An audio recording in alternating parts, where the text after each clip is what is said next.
Para nosotros es un grato placer dar la bienvenida a nuestros oradores invitados, los señores Raúl Cerebrenic desde Colombia, Manuel Fontanilles desde España y Raimundo H. de nuestro querido Santiago. También saludamos a Perla Sultán, Carolina Luc y Ricardo Ripepi, que forman parte del grupo de expertos que nos visitan, todos ellos con una interesante trayectoria en la gestión y consultoría empresarial. Agradecemos la presencia y el apoyo de nuestros aliados estratégicos del Instituto de Formación Técnico Profesional Infotec y el Banco de Reserva de la República Dominicana. Gracias por su confianza en nuestro trabajo, por apostar a empresas familiares dominicanas que lleguen a ser longevas y competitivas. A todos los empresarios y consultores presentes, gracias por estar aquí. Estamos seguros que será un tiempo edificante y renovador. Irene es pionera en el tema de empresas familiares, dirigiendo el primer esfuerzo integral a todo el país para atender las necesidades de este grupo de empresas. El Centro de Desarrollo de Empresas Familiares, CEDEF, es la entidad de servicio que desde nuestra asociación trabaja para promover la continuidad y permanencia de las empresas familiares en el tiempo. Y este seminario, tómenlo como un verdadero regalo para enseñar a las familias empresarias a jugar eficientemente sus roles como propietarios, directivos y familiares. La Junta Directiva de AREN se compromete a seguir contribuyendo a que nuestro país cuente con empresas familiares multigeneracionales que sean rentables en un marco de la armonía familiar. Disfrutemos este banquete que hemos preparado para ustedes. Gracias. Buenos días, gracias a todos por estar aquí. Desde el año 2010, Irene viene trabajando a favor de este segmento especial de las empresas familiares. Es un tema importante, pero además apasionante. Yo creo que todo el que se involucra a trabajar con las empresas familiares, de verdad, que se lo toma en serio, le toma cariño. Así que yo creo que hay razones para eso. Y como pueden ver las estadísticas, y que la mayoría ya conocen, más del 80% de todos los negocios a nivel mundial son familiares, y República Dominicana no es la excepción. Así que es importante trabajar a favor de este segmento y saber que las tasas de mortalidad, esas estadísticas mundiales, nosotros nos proponemos revertirlas en nuestro país. Siempre se escucha, y muchos que están en este auditorio saben, que solamente el 30% llega a la segunda generación de lo que son negocios de familia, y apenas un 15% alcanza la tercera generación. Estas son incluso estadísticas conservadoras, porque hay algunas que dicen que un 10% llega a la tercera y un 1% a la cuarta generación. De manera que nosotros como Irene empezamos el primer esfuerzo integral para tratar de revertir estos números y que sean más favorables para la República Dominicana. Desde el año 2010 empezamos con un proyecto apoyado por el Banco Interamericano de Desarrollo BID a través del FOMIN, el Fondo Multilateral de Inversiones, y beneficiamos unas 100 pymes que pudieran llevar a cabo una consultoría para trabajar con su permanencia, a favor de su continuidad y de la armonía familiar, que es un aspecto tan importante y que sabemos que muchas veces es lo que no permite, cuando no hay armonía, cuando hay altos niveles de conflicto, no pueden pasar a una siguiente generación las empresas. En el camino hemos tenido buenos aliados estratégicos. Pucamaima se sumó desde el inicio y tenemos la única universidad a nivel del país, es Pucamaima, que tiene la temática implantada gracias al esfuerzo de Irene y de los aliados en el tema de empresas familiares. Hay un diplomado que se llama Gestión Estratégica de Empresas Familiares, que ya hemos impartido más de 5 versiones, todas exitosas, con muy buena acogida y de muy buena calidad. También el Infotec es un aliado que desde el principio, desde el año 2010, ha estado aportando. Y cuando termina el proyecto BID, que era un reto, siempre los proyectos así con organismos internacionales tienen el gran desafío de la sostenibilidad. ¿Qué va a pasar después que los fondos terminan? Entonces nosotros tuvimos la idea de continuar esta iniciativa y ahí surge como fruto el Centro de Desarrollo de Empresas Familiares CEDEF. Cuando surge el CEDEF, se integra un nuevo aliado que es el Banco de Reservas. Actualmente el Infotec y el Banco de Reservas hacen aportes económicos y acompañamiento que permiten que las pymes puedan acceder a este servicio a un bajo costo, a un 30% de subsidio de su costo real. O sea que estos aliados son claves, pero no solamente dan el dinero, sino que también acompañan, ayudan a convocar, motivan, sensibilizan en el tema. Ahí vemos algunas evidencias de la presencia de estos aliados en todas nuestras actividades y eventos. ¿Cómo opera el CEDEF? Tiene una estructura que es un comité directivo conformado por 3 miembros de la Junta Directiva de AIREN, presidido por Lina García, que es su presidente, Tito y Pablo, que están aquí en la mesa directiva, nos acompañan, y una servidora. Hay una estructura administrativa que es coordinada por Maricruz, que está moderando el evento, que yo le digo que ya ella es doña empresas familiares, porque es la etiqueta que ella lleva en la frente y que toda la región ya, yo creo que parte del país la conoce con el tema, acompañada de María Estela y de Catherine en la parte administrativa y financiera. Una estructura operativa que está liderada por Ángela Calderón e Innova Durán. Si están aquí se pueden poner de pie. Innova, ellas son nuestras consultoras. Hay un equipo de apoyo desde AIREN que está compuesto por Nancy Marmoleros, Yaira Tavares, Carla Cruz y Álvaro Paulino, todos entregados de manera entusiasta, comprometida siempre. De nuestros logros podemos decir que a la fecha tenemos 172 empresas alcanzadas, de las cuales hay 20 en proceso. De esas 172 hay 13 provincias que han sido impactadas a nivel nacional. Más de la mitad se encuentra en Santiago, como es obvio, ¿verdad? Primero porque estamos aquí, es la capital de la región norte, el esfuerzo inició en la región norte, pero queremos que cada vez más sea más abierto a toda la República Dominicana y estamos trabajando para eso. La formación de 60 consultores a través del tiempo es parte del legado que esta iniciativa ha dejado al país. También 3.880 personas sensibilizadas en la temática. Más de 6.600 empleos formales han sido preservados. Si es bien importante generar nuevos empleos, también es preservar lo que ya existen, ¿verdad?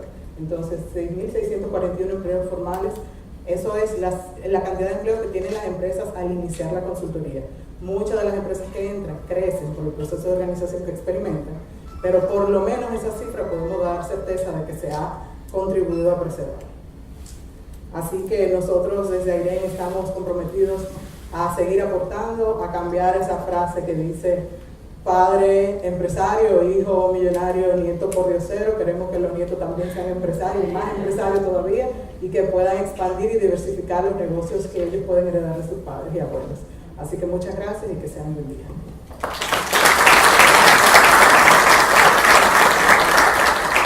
Gracias a Carolina por estas informaciones que nos hacen sentir como tan plenos, ¿verdad? Sentir que estamos contribuyendo con las empresas de familia de manera que puedan perdurar en el tiempo de generación en generación, trabajando lo que son los dos ejes principales, como son la misma familia y sus empresas. Para dar inicio a las ponencias que tenemos para hoy, tenemos la primera presentación con nuestro Raúl Cerebrenic. Es fundador y presidente de FCWPC International, donde se evalúa, diseña y se interpretan juntas directivas y comités asesores de alto impacto de todas las organizaciones de diferentes sectores y tamaños, asesorando familias empresarias, pretendiéndola por la continuidad de sus organizaciones y patrimonio de varias generaciones. También es director de ABA en toda Latinoamérica, donde trabaja como consultor y conferencista de legados, patrimonios y empresas familiares de toda Latinoamérica y el mundo. Creador del modelo Cerebrenic de consolidación de dinastías familiares.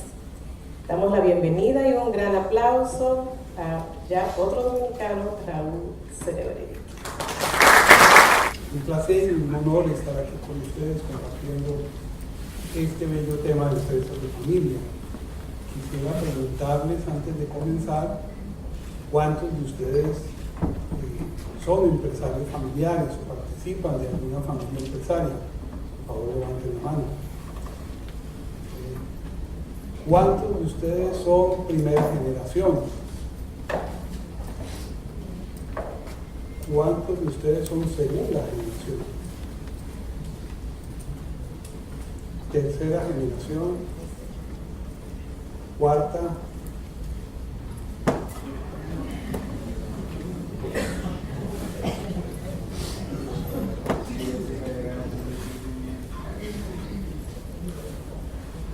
Bueno, este tema de empresas de familia, pues, que se ha venido extendiendo de una manera muy hermosa a través de la IREN aquí en República Dominicana.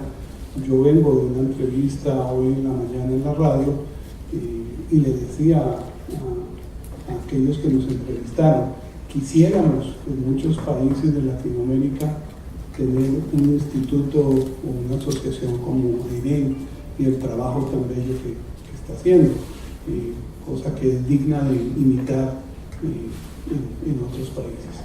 Sin embargo, este tema de empresas de familia es un tema que hasta hace muy poco se ha estudiado. Si bien ya es importante que hay una universidad aquí en Santiago que ha tomado la iniciativa de decirle que a nivel mundial apenas esto es un tema que comenzó a investigarse y a desarrollarse casi que a mediados de los años 80. Pero lo que es curioso es que hemos encontrado empresas longevas, empresas de más de 200 años. De hecho, hemos encontrado más de 9.000 empresas de más de 200 años en 60 diferentes territorios o países. Entonces uno dice, wow, pero si las empresas más longevas en el mundo son familiares, ¿por qué hasta ahora nos están estudiando? Entonces yo digo que se ha cometido una gran injusticia con las empresas familiares, porque existía el criterio que solo deberíamos preocuparnos por las empresas grandes, que se corporatizan, que dejan de ser familiares. Entonces es un tema que afortunadamente nos hemos dado cuenta que las empresas familiares aportamos a nuestros países y somos digamos, la columna vertebral de la economía y el desarrollo. Y esa es la responsabilidad con la cual hay que asumir este reto de empresas de familia. Sin embargo, lo que mostró Carolina no deja de ser una triste realidad. En su gran mayoría las empresas familiares pues dejan de existir. Y esto es lo que va a ocurrir desafortunadamente en ese paso de primera a segunda generación. Ese 70% que no logra pasar. Y lo que nos hemos dedicado un poco a tratar de entender ese fenómeno. ¿Por qué esas empresas familiares fracasan? ¿Por qué esos fracasos generalmente se dan en esos pasos de primeras generaciones? La tasa de mortandad después de la tercera generación se reduce sustancialmente. La tasa de la primera a la segunda es el 70%, que no pasa. De la segunda a la tercera solo pasa el 15%, pero el 15% de 30. O sea, quiere decir que el 85% no pasa de la segunda a la tercera. Estos números quiere decir que de cada 100 empresas, solo 30 pasan a la segunda generación en promedio. Y de la segunda a la tercera, solo 3 o 4. Luego de la tercera generación en adelante, la tasa de mortandad cae del 85 a menos del 20%. Entonces, ¿qué fue lo que ocurre en ese paso de tercera a cuarta generación? Y ya inclusive hemos encontrado empresas, digamos, la más antigua del mundo está en este momento en el paso de la 46ª a la 47ª generación.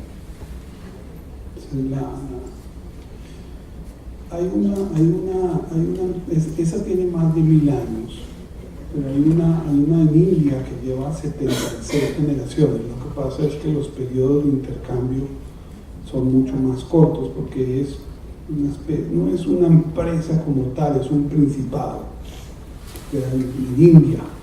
Entonces, digamos que el príncipe tiene periodos de tiempo más cortos en la gobernanza del principado. Pero esa solo tiene 500 años. Esa es la realidad.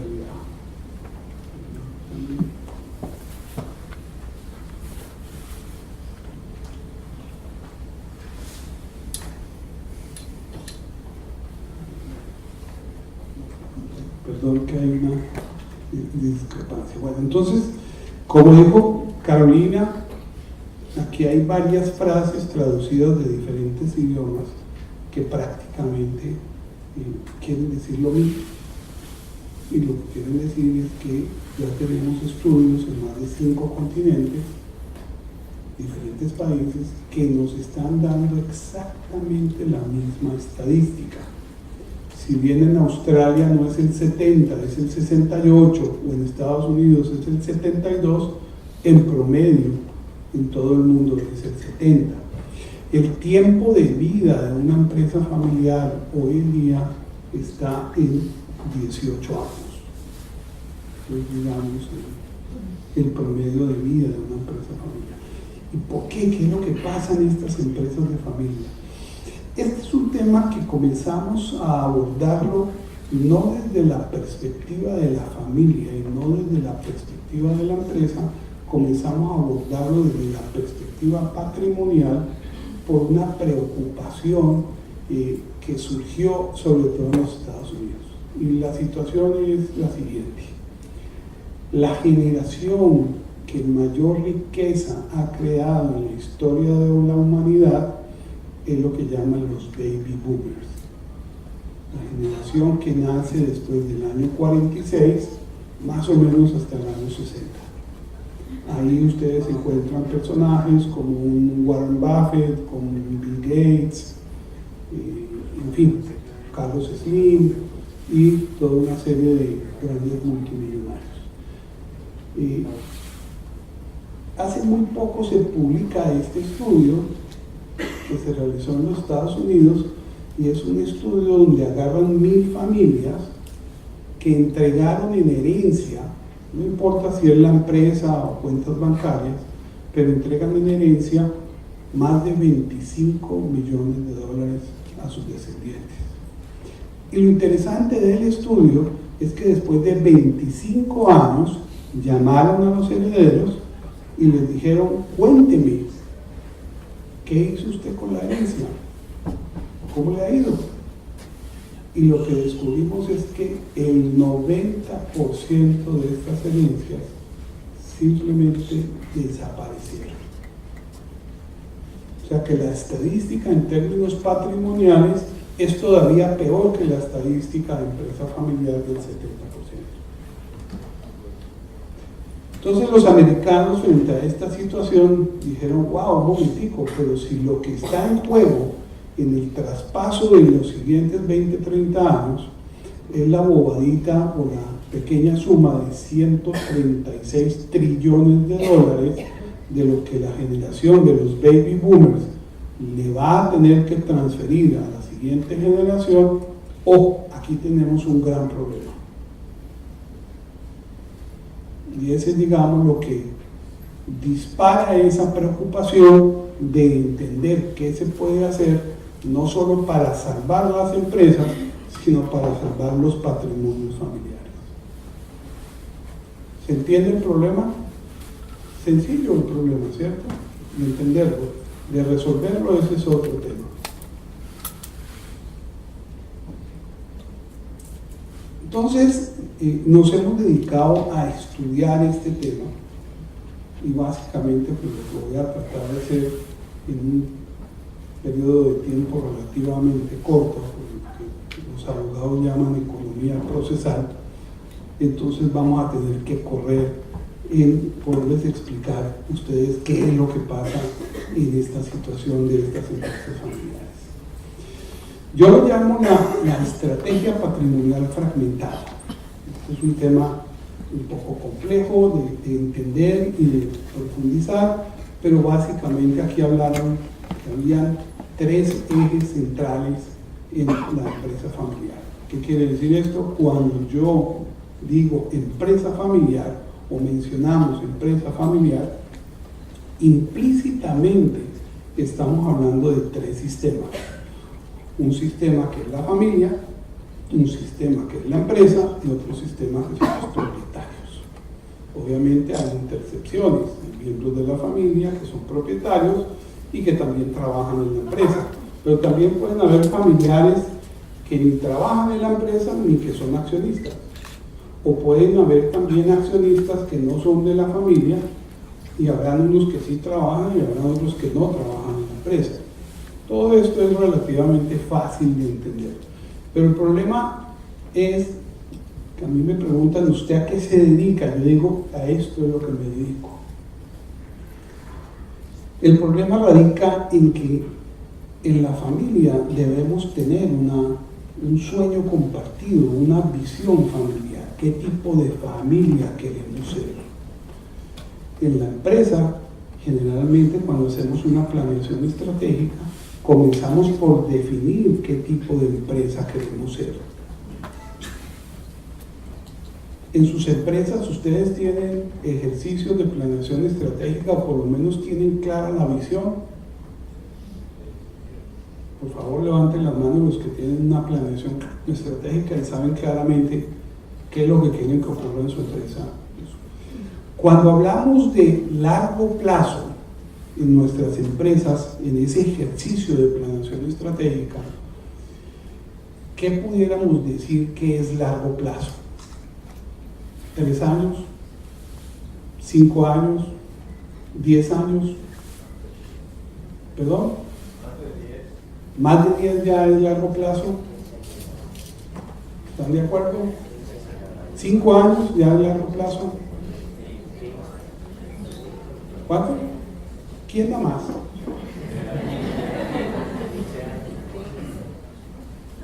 Digamos que por gracia de discusión pongámonos de acuerdo con nuestro compatriota acá que largo plazo son 10 años. Entonces, cuando vamos a hacer una planificación estratégica empresarial, vamos a tener que definir claramente unos objetivos de corto, mediano y largo plazo. Esos de largo plazo los vamos a plantear a 10 años. Eso es sin gracia de discusión.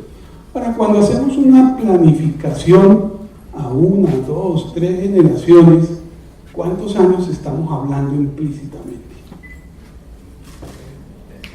¿70? Y 100 también. Eso es lo que se llama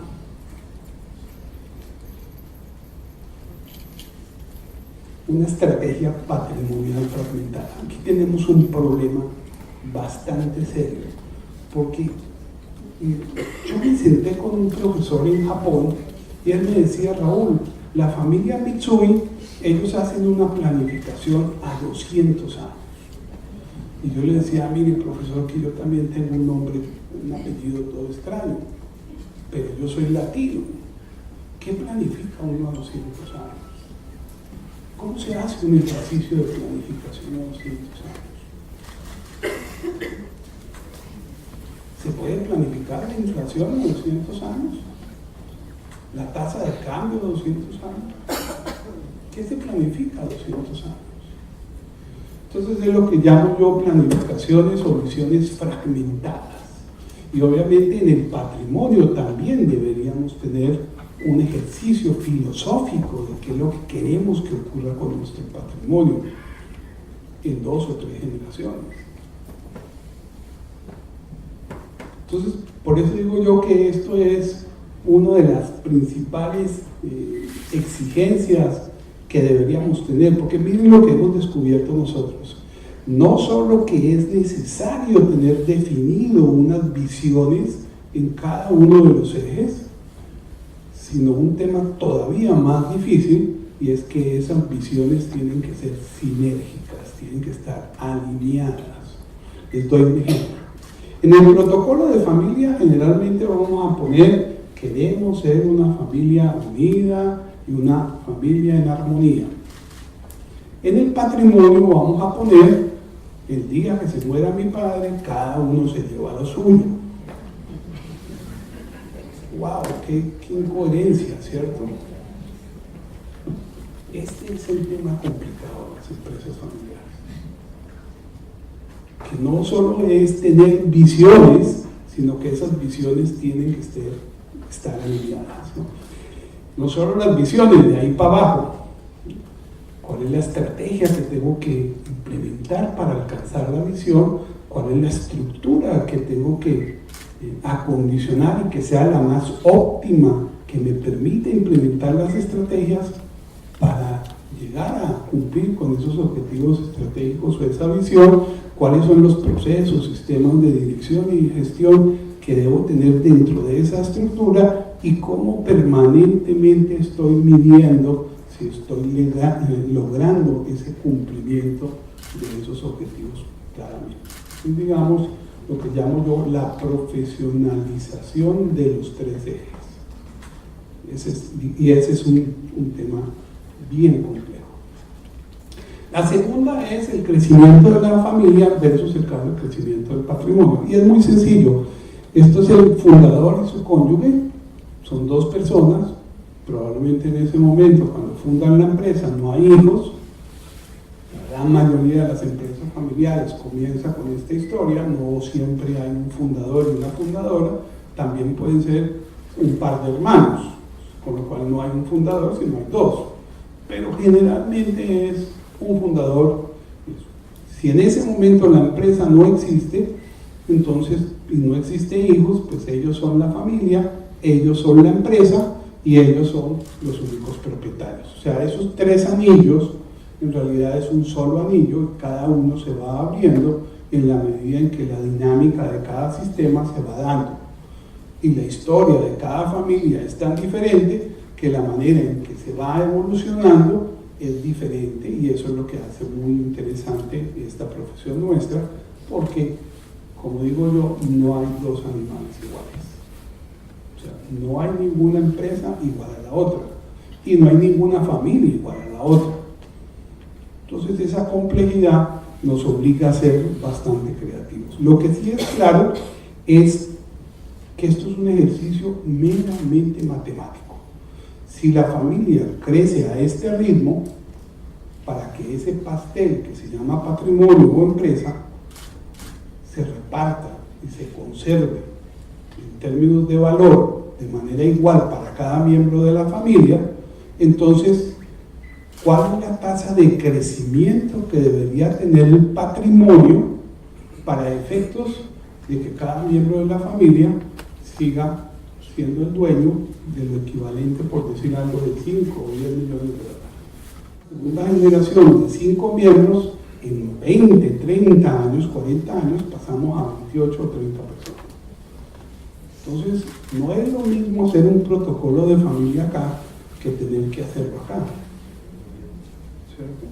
Y les aseguro, no es el mismo protocolo de familia el que se hace arriba que el que se tiene que hacer para atender la complejidad de la parte de abajo. Eso lo vamos a ver en detalle más adelante.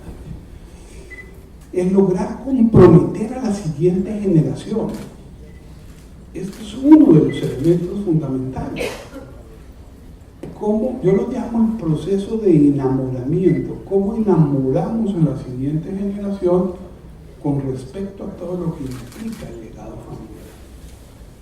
Y muchas veces, por estar atendiendo el negocio, no estamos atendiendo a la siguiente generación. Entonces esto es un tema que al final nos pasa la factura. Los hijos muchas veces ven que la empresa es otro hijo, que a veces es el preferido del papá, y que les quitó a su papá, les quitó esa calidad de tiempo, y bueno, eso emocionalmente, tenemos casos que en el momento en que muere el padre, muchos de los hijos, inconscientemente inclusive, destruyen la empresa. Entonces es un tema emocional muy profundo. ¿A qué nos referimos con compromiso? Y esto es un tema fundamental. Uno de los elementos diferenciadores de las dinastías empresariales no es que son mejores en logística o en mercadeo o en administración. Uno de los elementos estratégicos diferenciadores de la continuidad de las empresas familiares es el compromiso de los miembros de la familia con la continuidad y con el legado familiar. Pero la palabrita compromiso suena muy bonita. En la práctica, ¿cómo gestionamos ese compromiso? Ese es el reto que tenemos en las empresas familiares. ¿Cómo enganchamos a la siguiente generación? Y miren ustedes, si la generación mayor es una generación que se dedica a los conflictos, no está comprometida con la continuidad. Y si ellos no están comprometidos con la continuidad, ¿por qué sí le van a exigir a la siguiente generación que tienen que estar comprometidos? Es un tema de cómo aprendemos. Albert Einstein decía que la única manera de aprender es con el ejemplo, con el ejemplo y con el ejemplo. Pero si el ejemplo de la generación mayor es no hay ese compromiso a resolver los conflictos, a enganchar a la siguiente generación, entonces aquí tenemos que plantear que esa palabrita compromiso no puede ser una palabrita romántica, debe ser parte de la estrategia de la familia. ¿Cómo logramos entonces ese compromiso de las siguientes generaciones? Ausencia de la planeación estratégica empresarial. Hoy en día, en un entorno de cambio tan radical como el que estamos viviendo, se vuelve imperativo que en la medida de lo posible profesionalicemos la gestión empresarial. Y eso implica que tengamos claro como empresa para dónde vamos. Yo digo en mis conferencias que lo que usted no está haciendo, no se preocupe, la competencia lo está haciendo por usted. Así de fácil. Si usted no está planificando, tranquilo, la competencia sí está planificando. El que no sabe para dónde va, cualquier camino le sirve, pero el que sí sabe para dónde va, no todos los caminos le sirven. Y esto es súper importante, casi que en los tres ejes. En este punto me refiero sobre todo a la parte empresarial. Y otra vez, esa alineación a lo cual yo ya les mencioné con anterioridad. La otra es la pérdida de la dinámica empresarial. ¿Qué quiere decir esto? Miren, la dinámica, llamémoslo psicológica, de lo que ocurre en las familias, independientemente si es empresarial o no empresarial, las familias tienden a separarse del núcleo.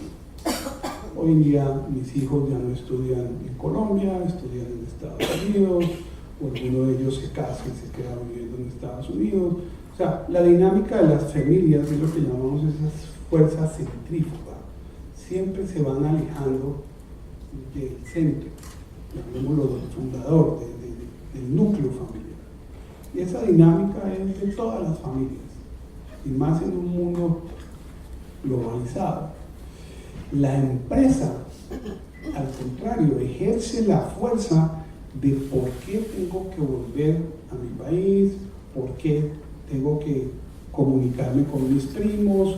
O sea, la dinámica normal es esa fuerza centrífuga, el patrimonio que ejerce esa fuerza centrípeta, que es la que atrae otra vez a los miembros de la familia al núcleo. Entonces, la empresa es la mejor disculpa para tener a la familia unida. No sé si captan desde el punto de vista filosófico este tema. Y obviamente no es lo mismo una familia en primera generación que una familia en 10 generaciones, donde ya somos 80 o 90 miembros de la familia. No es lo mismo una empresa que produce un solo artículo en un país a una empresa que produce en 50 países 8.000 artículos. Eso lo llamamos los niveles de complejidad. Esto tiene que ver con la segunda ley de la termodinámica. ¿Ustedes se recuerdan la segunda ley de la termodinámica? Perdimos la platica del colegio. La entropia, miren que ahí está la entropia. ¿Qué dice la entropia? Todo sistema, entre más complejo, más energía hay que meterle para mantenerlo funcionando. Sencillo. Acaban de recordar la segunda ley de la termodinámica. ¿Cierto? Cada sistema, entre más complejo, más energía tengo que meterle. Y ocurre lo mismo en las empresas de familia. Por eso es importante lo que hacen acá con Irene, estructura. La complejidad se atiende con estructuras y esas estructuras tienen que ser las adecuadas Entonces eso es un tema que hay que entenderlo no solo desde la perspectiva de la empresa, también desde la perspectiva de la familia, inclusive también desde la perspectiva del patrimonio. Hay que tener las estructuras adecuadas para atender esa complejidad. Un poco, voy rápido en este sentido, perdónenme que salte, pero esto es básicamente un profesor en España.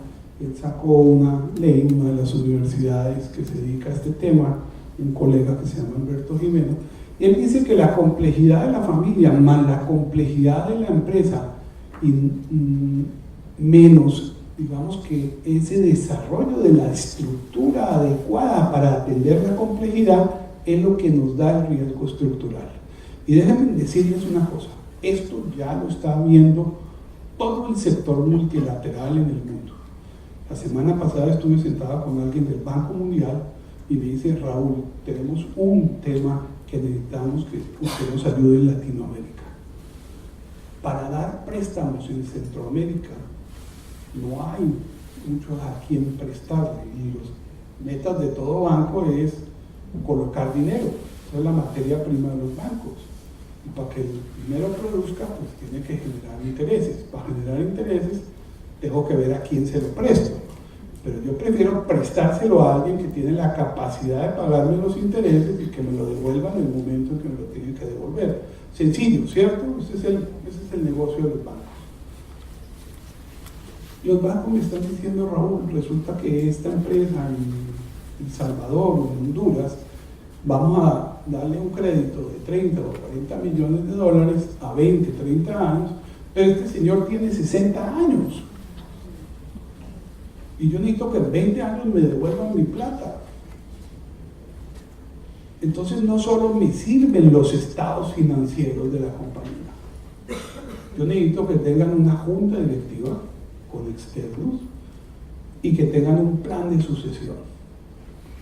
Casi que un protocolo de familia. Entonces se volvió un tema de riesgo. Y así hay que entenderlo. El mundo va en esa dirección. A las empresas familiares nos están viendo como alguien que vale la pena prestarle plata. Somos un buen partner para muchos bancos, pero el manejo de los bancos es el manejo de riesgo. Entonces también nos ven con ciertas fragilidades. Entonces esto es un tema que es fundamental, adecuar las estructuras para bajar ese riesgo estructural. Aquí tienen algunas de esas estructuras: juntas directivas, preparar la continuidad, en fin, la dinámica, porque no es simplemente tener una junta directiva, es que esa junta directiva de verdad funcione como tal. Esta directiva podemos tomarnos un momentito, almorzar, escuchar los estados financieros y adiós. Eso no es una junta directiva. Yo en eso soy muy radical. Eso es la siguiente conferencia, vamos a hablar más adelante sobre ese tema. Esta trampa la llamé el efecto Picasso. Yo no sé cuántos de ustedes conocen de cerca la historia de lo que ocurrió con el patrimonio del famoso pintor Pablo Picasso, pero palabras más, palabras menos, el señor nunca quiso dejar organizado el patrimonio. Bueno, esa es la conferencia tanto de Raimundo como de Ramón, que se van a dedicar a este tema y que es fundamental. Pero yo lo considero casi que una trampa. Yo digo que la planificación no es garantía de éxito, pero la no planificación sí es garantía de fracaso. Un tema. Lo que ocurrió con Picasso, palabras más, palabras menos, él dejó un patrimonio de unos 1.200 millones de dólares del año 71, 73, que creo que le impactó. El gobierno de Francia se quedó con alrededor de unos 500 millones por no planificar la sucesión. Entonces yo digo que la sucesión o uno la planifica o simplemente los herederos la padecen. Es así de sencillo. Falta de mecanismos de resolución de conflictos.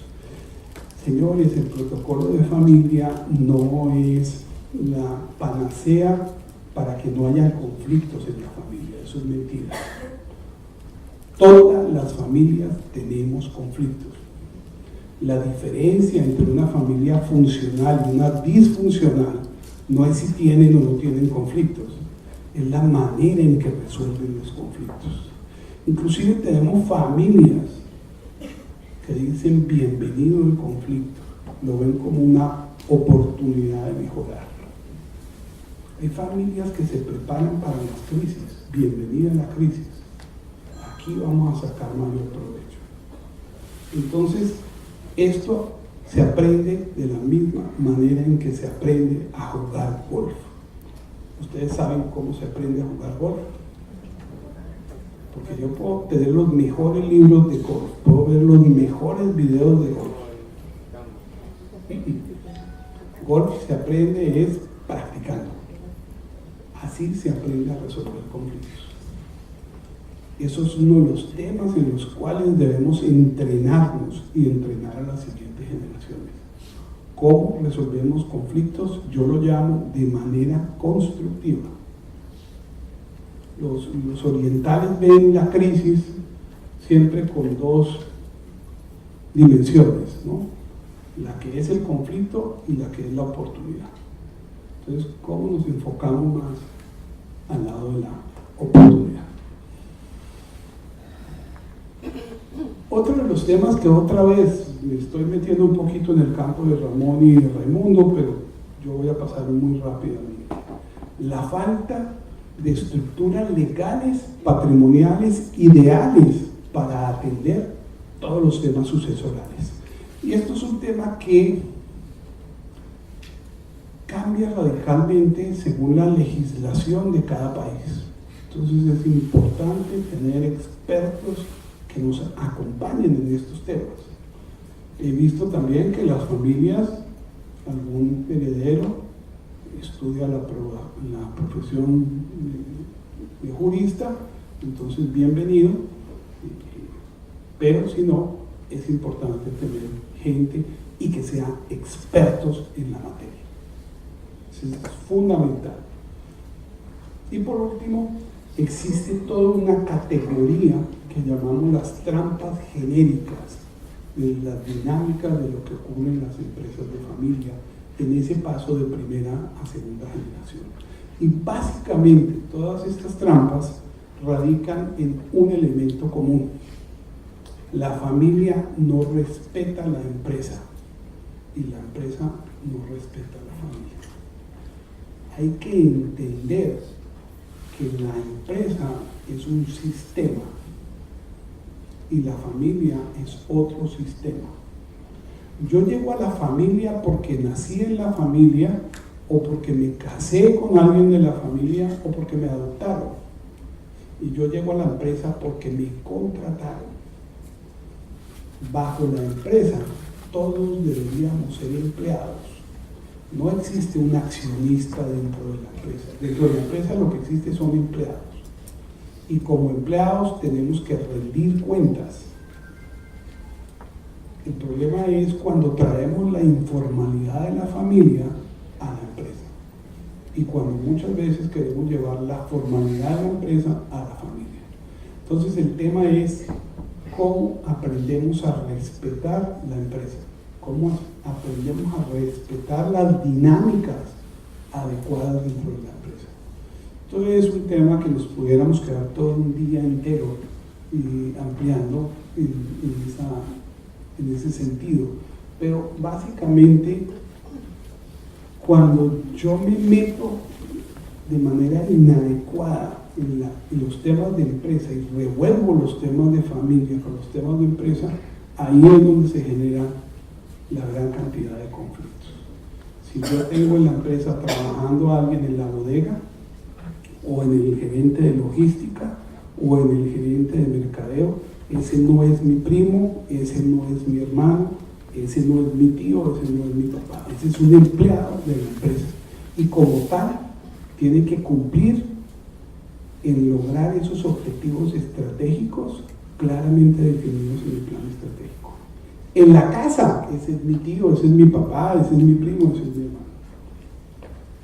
En la empresa, Ese señor llega a la misma hora que llega todo el mundo. Inclusive hasta los hijos y los miembros de la familia deberían dar el ejemplo de compromiso con la empresa. Esa es, digamos, ¿por qué las empresas salen adelante en la primera generación?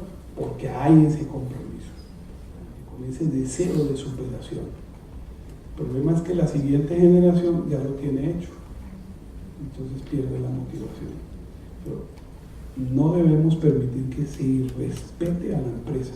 Cuando yo traigo a una tía, yo generalmente la bautizo la tía Lucy, últimamente le he cambiado el nombre de tía Lucy a la tía Gloria, y la traemos a la empresa porque es la tía que se le murió el marido y que quedó viuda, y hay que darle trabajo porque es que tiene 3 niños que necesitan comer, y le decimos, bueno, pero ¿qué sabe hacer la tía Lucy? Y dice, no, la tía Lucy es bibliotecaria. ¿Cuántos de ustedes tienen biblioteca en la empresa? Entonces llenamos la empresa de tías Lucy. Yo lo llamo el refugio de ineptos. Estamos irrespetando la empresa.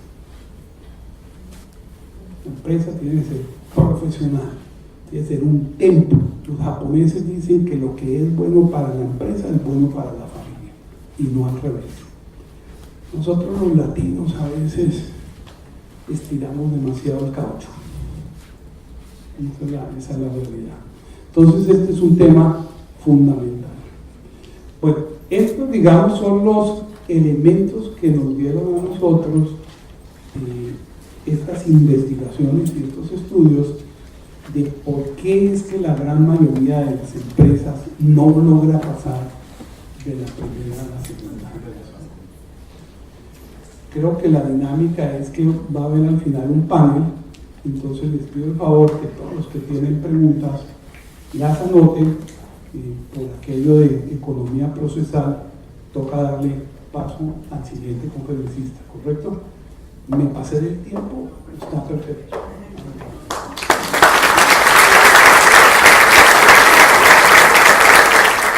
Con la presentación del señor Ramón Fontanilles. Ramón Fontanilles es asociado de ITMASA, empresa en gestión, estructuración empresarial y consultoría fiscal internacional. Es un experto en estructuras internacionales y fiscalidad. Le damos la bienvenida a Fontanilles a exponer su tema: planeación estratégica patrimonial de empresas familiares. Un aplauso.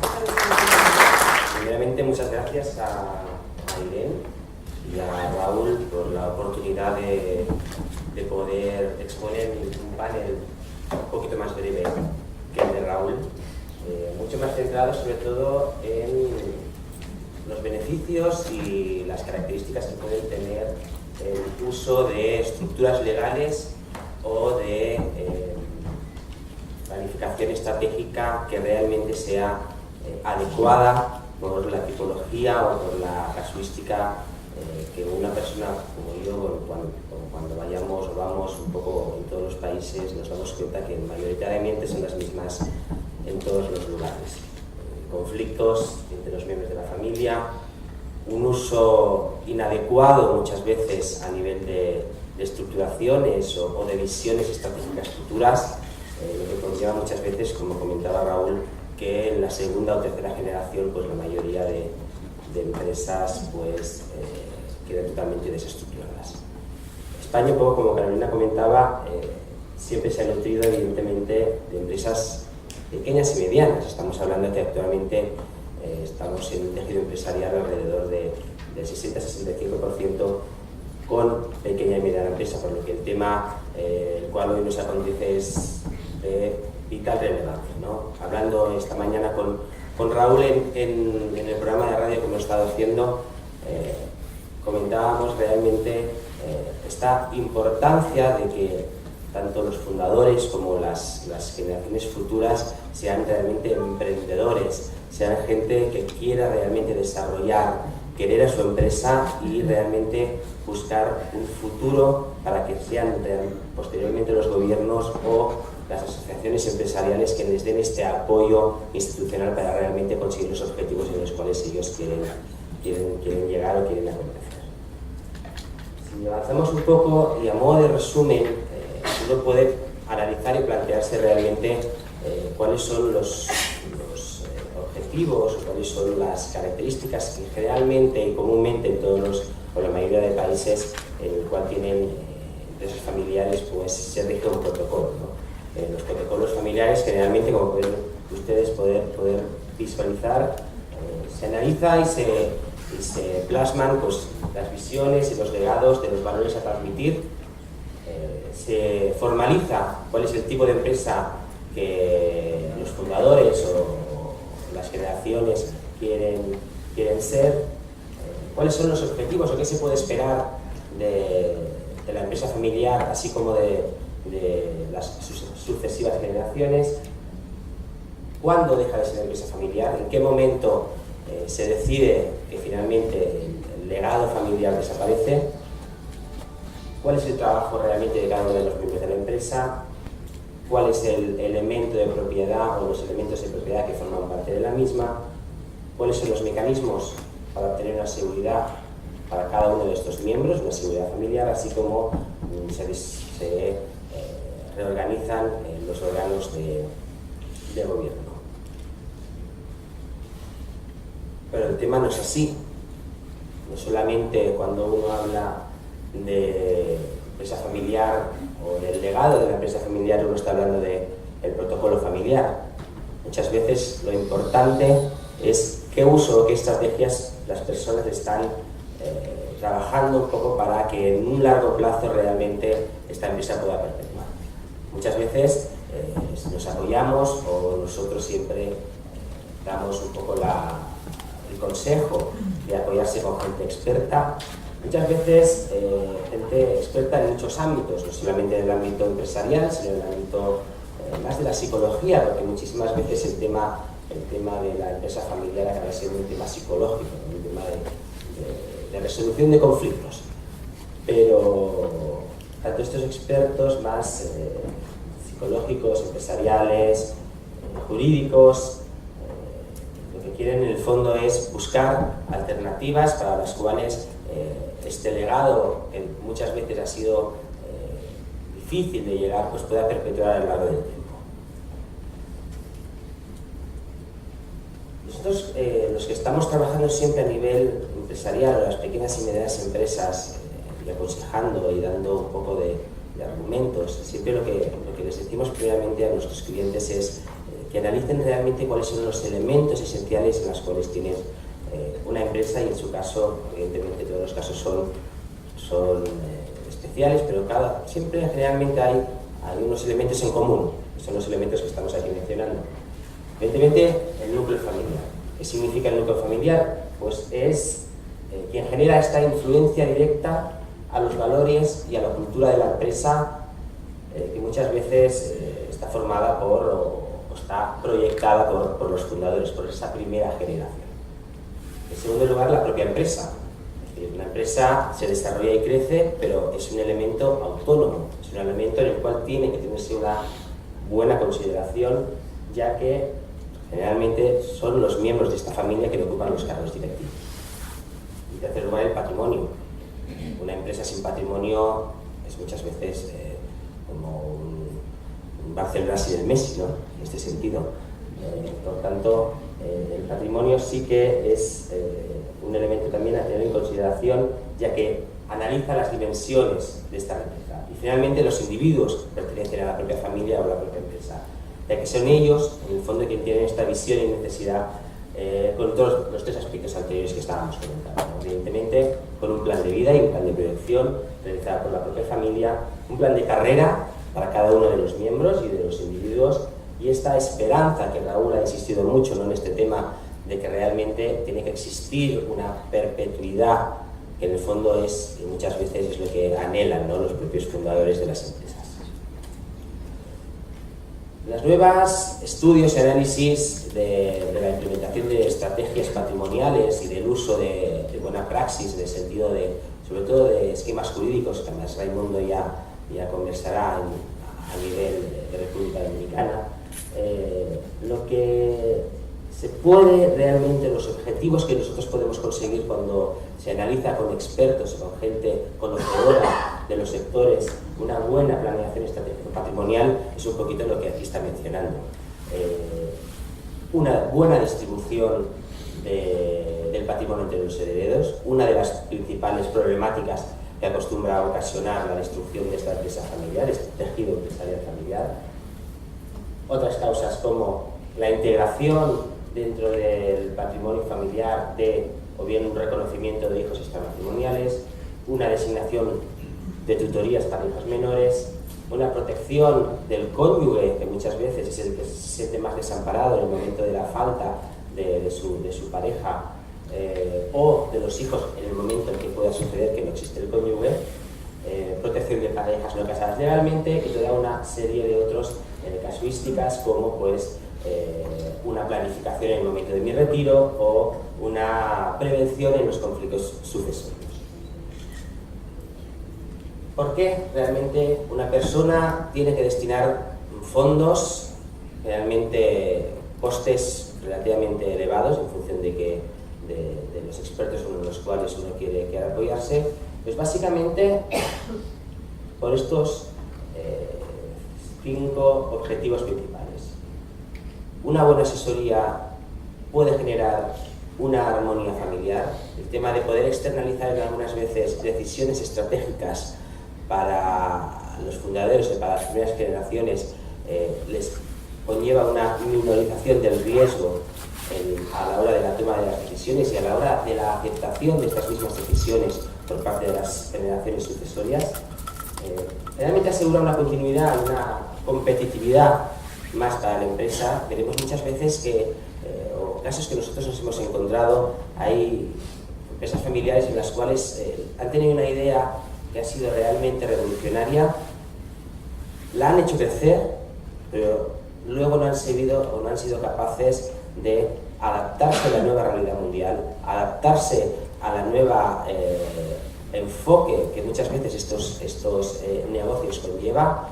No han tenido la capacidad de abrir los ojos y muchas veces ver lo que está haciendo el competidor, como muy bien Raúl estaba diciendo, ¿no?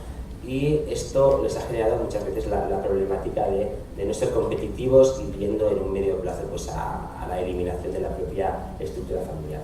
Fortalece el patrimonio, el uso de la buena estructura patrimonial, el uso de una buena estrategia patrimonial con el uso de estructuras legales o de los mecanismos que luego veremos, generalmente fortalece y hace crecer el patrimonio familiar, dando la capacidad un poco cuando ya somos 20, 25, 30 miembros, tener pues esta proyección más a largo plazo, como bien Raúl estaba comentando.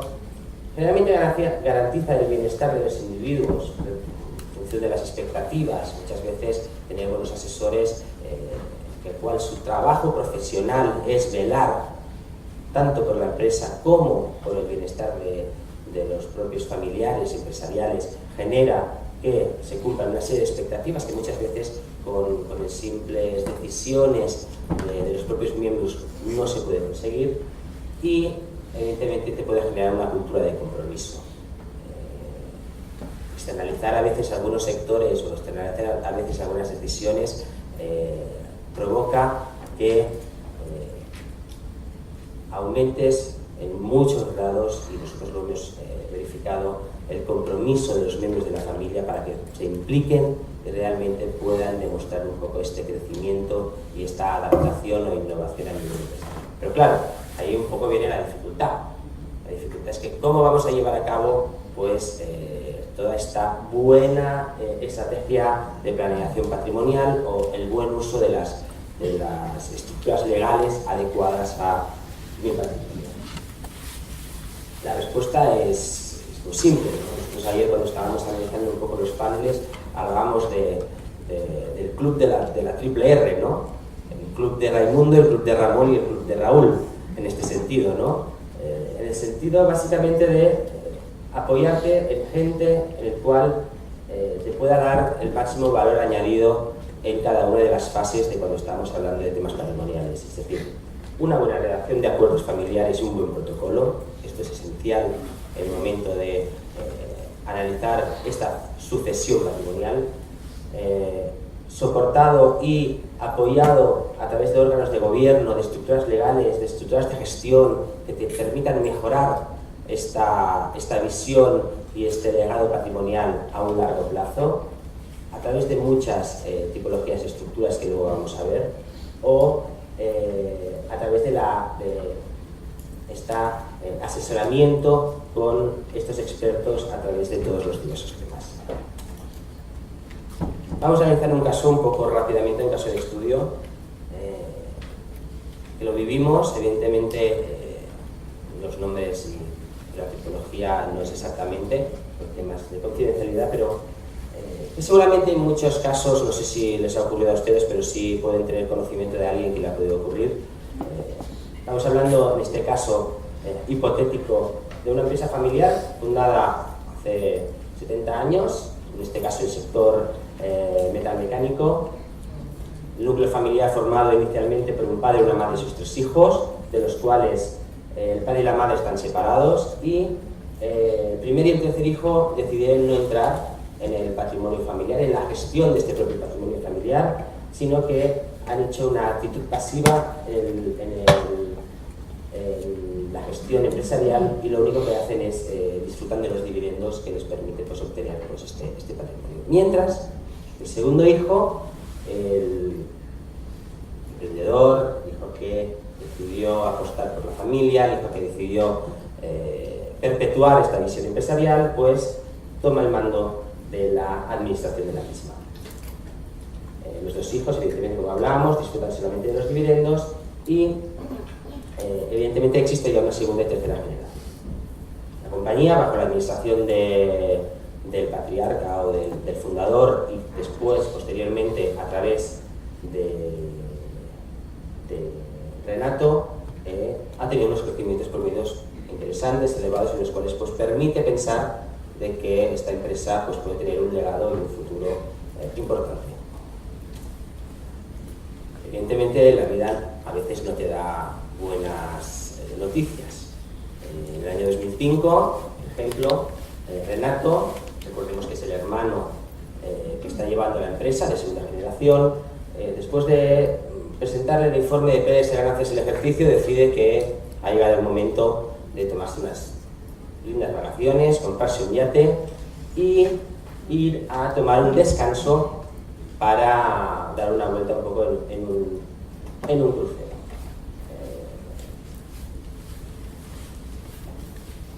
Afortunadamente, como está pintando aquí, él decidió hacer eso porque daba la sensación que en un futuro a corto plazo, a medio plazo, evidentemente la empresa estaba totalmente con liquidez, solvente, y por tanto él podría un poco desvincularse de la misma.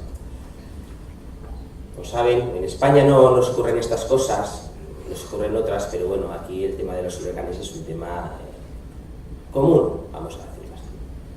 Pues con la mala suerte de que en uno de los primeros cruceros que el señor Renato, en su periodo vacacional, decide tomarse este merecido seguramente descanso, hay un golpe de mar y uno de sus 2 hijos pues cae al mar. Evidentemente cualquier padre que estuviera sentado en esta sala pues pensaría lo mismo que Renato y iría directamente a salvarlo, con la mala suerte de que se da un golpe y también cae al mar, lo que nos genera pues una problemática que por suerte en este sentido pues llegan los equipos de salvamento y los pueden a los 2 salvar sin ningún tipo de problema. Pero claro, evidentemente el señor Renato, con su mediana edad, no creo que muchas veces se hubiera pensado de que le podía suceder una cosa como poder morirse, en este caso, pues con una juventud. Y menos aún pues, que su hijo pues, también pudiera salir perjudicado. Y ahí fue donde nosotros intervenimos y realmente hubo un cambio de paradigma y hubo un cambio realmente de conciencia de la necesidad de establecer una buena planificación de estrategia patrimonial mediante el uso pues, de estructuras legales o societarias que pudieran realmente perpetuar y alentar pues, todo el legado patrimonial que primeramente los fundadores y posteriormente y principalmente Renato pues, querían perpetuar. ¿Qué se hizo en ese momento? Pues se hizo primero, evidentemente, un poco el tema de las 3 R's, evidentemente, ¿no? Una redacción de acuerdos de socios, un plan de sucesión patrimonial y la instalación de una junta directiva profesionalizada porque pudiera realmente mantener y perpetuar pues, este legado patrimonial. Se definieron claramente varios asuntos, una estrategia de negocios, cuáles eran los responsables y sobre todo el buen desarrollo de las personas clave en la organización para que ellos mismos los pudieran desarrollar. Evidentemente, analizaron cuáles eran los miembros de la familia que podían realmente mantener esta vigencia, este legado patrimonial, y se buscó alternativas para aquellos familiares los cuales pues solamente lo que hacían era disfrutar un poquito de los beneficios o los dividendos derivados de la actividad patrimonial familiar. ¿Cuál fue, en ese caso en concreto, la metodología a usar que posteriormente Raimundo analizará sus sinergias en República Dominicana o no? Lo que se decidió en ese momento fue constituir un fondo de familia, un trust madre, en el cual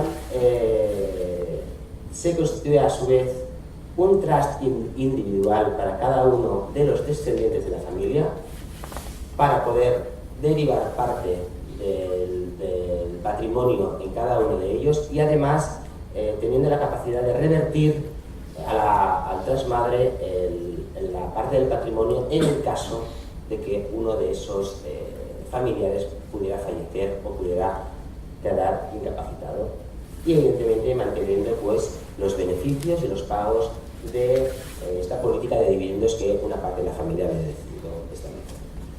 Sería un ejemplo del caso, cómo se resolvió en ese momento. Estamos hablando del caso de un país latinoamericano. Dividieron en ese momento pues, el Consejo de Familia profesionalizado con un trust madre en el cual, como podéis ver al lado izquierdo, existió unos trust individuales para cada uno de los sectores de los negocios a distribuir en cada uno de los miembros de la familia con una actividad o una rama principal por temas de internacionalización empresarial, el ejemplo en su momento de esta empresa, con el uso de estructuras jurídicas internacionales óptimas y para un mayor crecimiento empresarial en la jurisdicción donde estaban situadas y luego pues toda una contraparte más a nivel de los activos y las cuentas bancarias que tenían abiertas. Eso les permitió tener varios temas. Por un lado, una seguridad jurídica, por el otro lado, una capacidad de separación de cada uno de los roles que se habían establecido en las familias, una independencia entre ellas, el hecho de que cada uno de los miembros de la familia pudiera tener un trust individual les permitió tener una capacidad de gestión y una fórmula de estrategia patrimonial mucho más independiente, una visión de perpetuidad y unificación patrimonial en el hecho de poder revertir en el momento de fallecimiento o de deceso de uno de los miembros otra vez a través del trust madre, pues parte del patrimonio familiar y tener la dinámica de poder ir constituyendo estructuras societarias en cada momento de incremento de estas familias.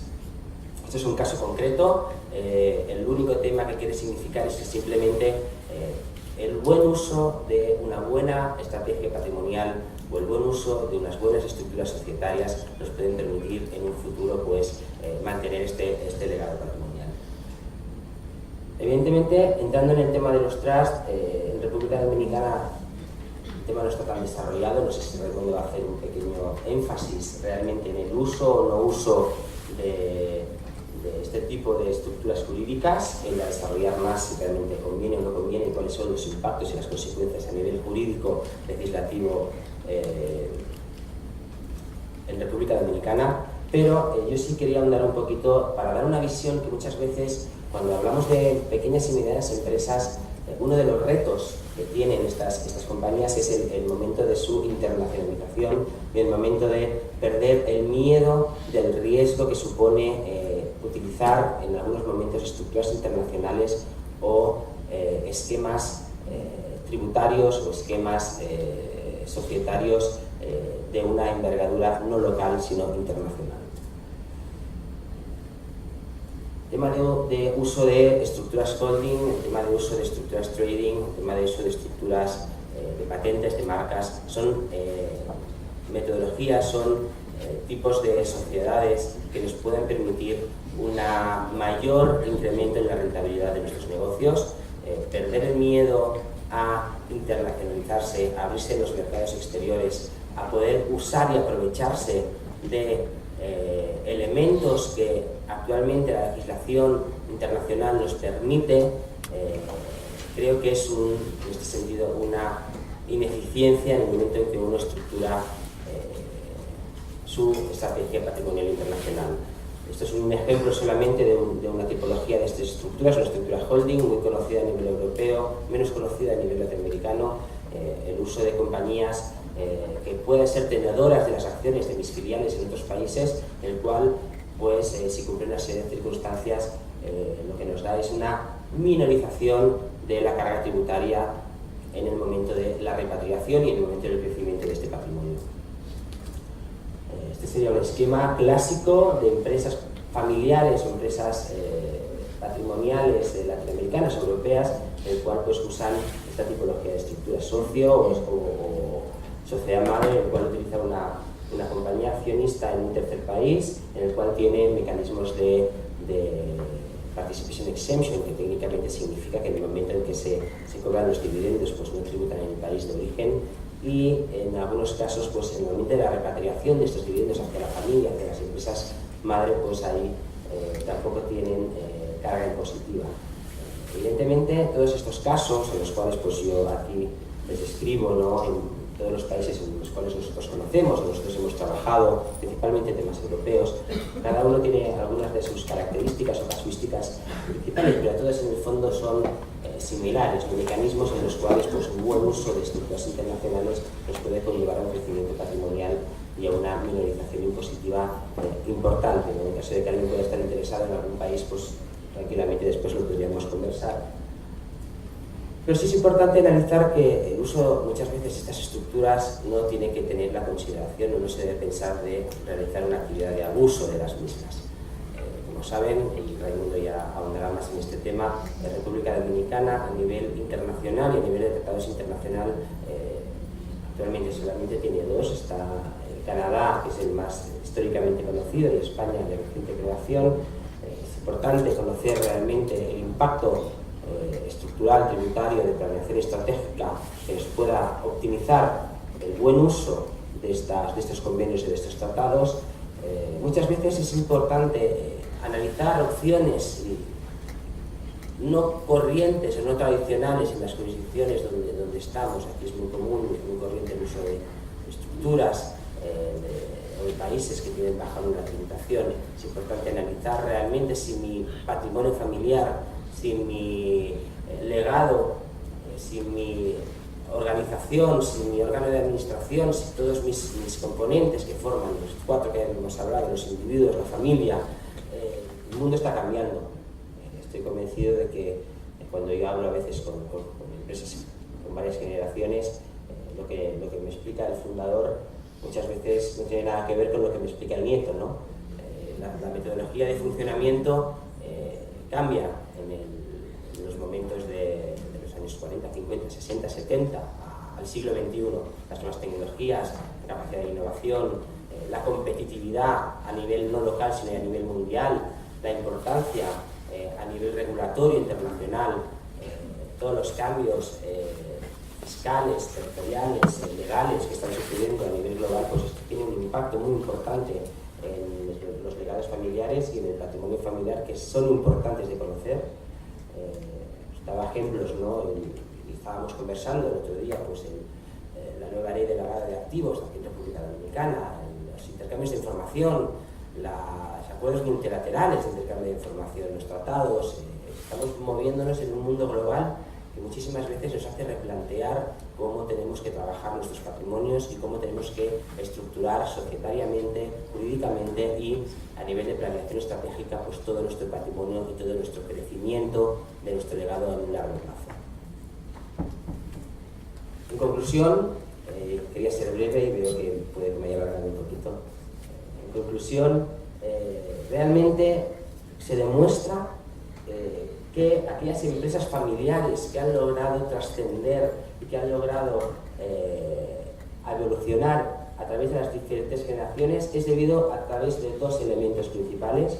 Primero, que han sido capaces, como pone aquí, de alinear esta estrategia familiar empresarial con una buena estrategia patrimonial y una buena toma de decisiones a nivel de estructuras jurídicas y societarias, y haber tenido desde otro nivel una buena profesionalización y una buena asesoría externa que le ha permitido realmente en muchos casos concentrarse los miembros de la familia realmente en el crecimiento de su legado y no en otras cosas externas en las cuales pues, hay otras personas pues, en las cuales los pueden ayudar. Por tanto, desde nuestro punto de vista, cuando hablamos de realmente qué es lo que se necesita para realizar una buena planeación estratégica familiar, pues estamos hablando de los 6 puntos que aquí se indican. Necesitamos entender, la familia necesita entender su propia familia y su propio negocio y buscar cuáles son sus metas y sus obligaciones, es decir, tener un conocimiento profundo de su negocio y de su estructura familiar y patrimonial para avanzar en el legado y en el crecimiento de su empresa, tener una claridad de cuáles son sus fortalezas y valores que la sustentan para poder transmitirlos en una buena estrategia patrimonial familiar, identificar estas necesidades de liquidez, de dividendos, lo que estábamos hablando en el caso, tener familiares en los cuales no tienen interés en gestión, sino que tienen un interés solamente en el cobro de dividendos, totalmente lícito, pero es necesario entenderlo para que no haya una descapitalización en este crecimiento y en estas estructuras de legado patrimonial, y alienar, como yo estaba comentando anteriormente, esta planeación individual, patrimonial, familiar y la empresarial. Pero lo más importante, lo que pone aquí, es tener la capacidad de ponerlo en práctica. Muchas gracias.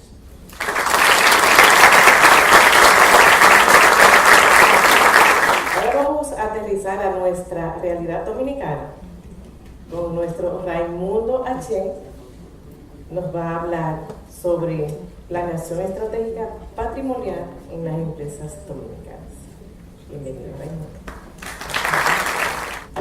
Como yo soy el de la casa, buenas tardes, buenos días todavía. Ya hemos empezado, y como habló Raúl y Ramón de la trilogía de las R, nos dimos cuenta anoche que teníamos esta circunstancia de igualdad inicial en nuestros nombres. Yo voy a hablar un poco sobre los aspectos relevantes y tomando en base el ejercicio que planteó Ramón.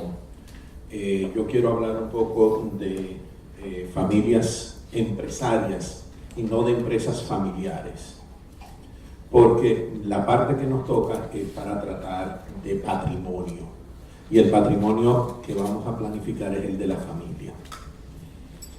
A mí siempre me gusta empezar con un poco de humor, y muchos de nosotros odiamos vernos en esta circunstancia de que la única forma de sanar a nuestro antecesor, a nuestro padre, es decirle que uno de sus hijos es quien va a dirigir la empresa.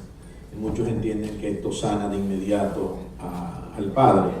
Lamentablemente eso no es un buen ejemplo ni nos trae un buen recurso.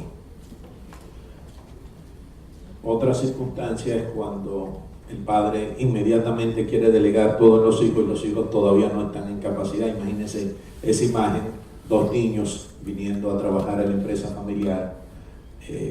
No creo que ninguna de esas circunstancias sean las de ustedes, porque ustedes están buscando ayuda, asesoría y apoyo para una correcta planificación de la sucesión en la empresa y de la sucesión familiar. Estamos hablando de empresas familiares. Señores, no estamos hablando solamente de pymes. Estamos hablando de muchos grandes. Estamos hablando de Volkswagen, estamos hablando de Samsung, estamos hablando de Ford. Igual que estamos hablando de nuestra pequeña empresa familiar. Raúl hablaba de las empresas familiares en Japón, 900 años, 1000 años, planificación a 200 años. Señores, todo es posible. Aquí en República Dominicana tenemos empresas familiares con más de 100 años. Este es un ejemplo. Empresas León Jiménez, 114 años en existencia. Entonces, todo viene de cómo nos planificamos. Y Ramón y Raúl hablaban de los conflictos y del manejo de los conflictos.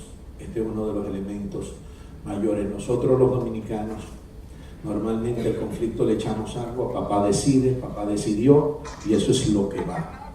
Al revés, debemos promover no el conflicto, sino la discusión. La discusión y la palabra en sí no es mala, y el hecho de discutir no es malo. La forma en que discutimos puede tener circunstancias no adecuadas. Ahora sí.